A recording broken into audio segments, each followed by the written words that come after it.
pambintang. Eh bakit mo ako sinisigawan? Eh kasi nagpambintang ka. Eh di wow!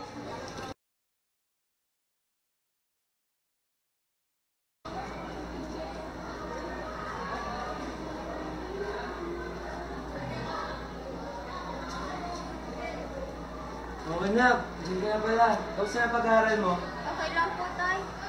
Bakit ka malungkot? Napagbintangan po kasi ako ng kaklase ko. Tapos, sinisigawan ko siya. Tapos bigla siya nagalit sa akin. Hindi yan, anak.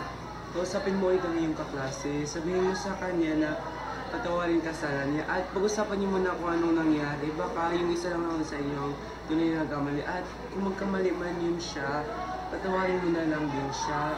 Huwag mo hayaan na masirang inyong pagkakaibigan dahil lamang sa isang maling argumento o kaya sa inyong pagkainitan ng ulo. Opo, tay. Sige anak, halika na. Gagawa na kita ng dinner. Sige po.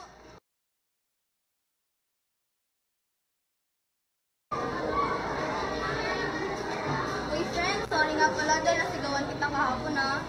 Sorry rin kasi napagbintangan kita. Siya nga pala nahanap ko na yung bracelet ko. Nandun pala siya sa may bahay. Naiwan ko.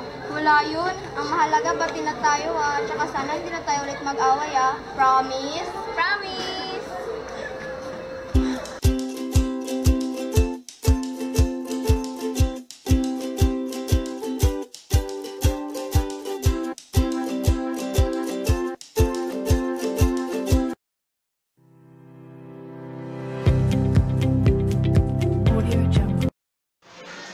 Anak, ginalangin ka ha, para naman bukas sa iyong pag-history ay makatama ka sa lahat ng isasagutan. Nanalangin ka rin para naman bukas ay maprotektahan ka ng Panginoong Diyos para naman hindi ka makalimot sa kung ano man ang iyong mga sagot o katanungan na hindi mo man naalala.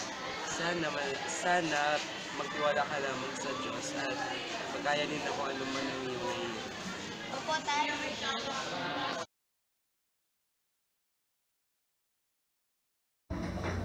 Lord, salamat po sa binigay mo po sa amin ngayong araw. Sa purpura na bigyan mo po ako ng kalaalaman at kung masagot ko po ng tama ang mga tanong ko sa bahay ng susunod bukas, makakuha rin po ako mataas po ng spirit. Yun lamang po, maraming salamat.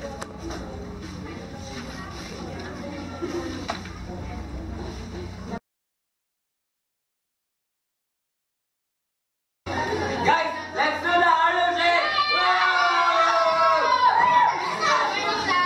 Good morning, Ma'am Venus. It's nice to see you today. You may sit. Bigyan ko kayo ng 30 minutes para sagutan yung mga test papers niyo. Di ba ito yung get one and pass?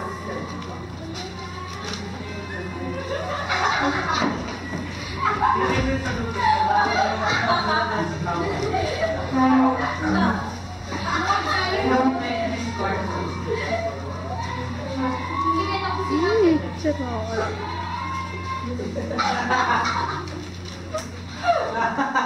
Nakita yung picture dito. Ma'am! Wala ko yung pulpit ko. Kaya ka naman sa kakasagin niya.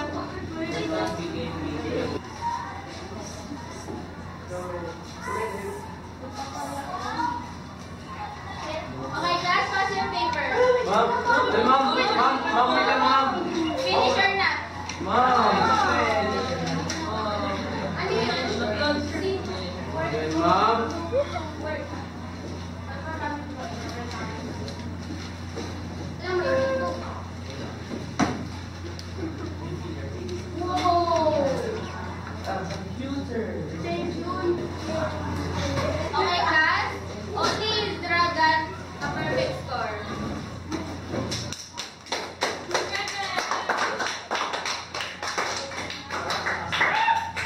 Lahat ka ng zero.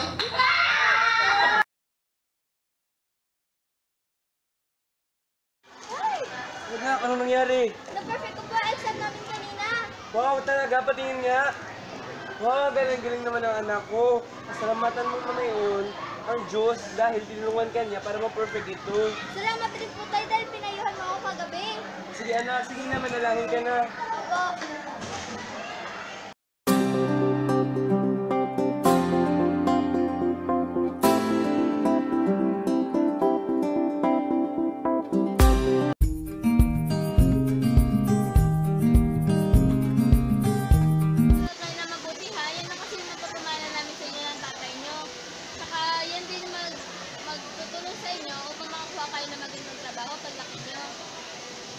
Kaya nga anak, kaya dapat pursisigihan ninyo ang inyong pag-aaral para naman magkaroon kayo ng sapat at tamang pamumuhay sa inyong mga darating na inyong buhay pagkatapos ng pag-ibig ninyo. Good luck anak, kayo ninyong pag-aaral. Tay, alis na kami. Bye, Tay. Bye, Nay.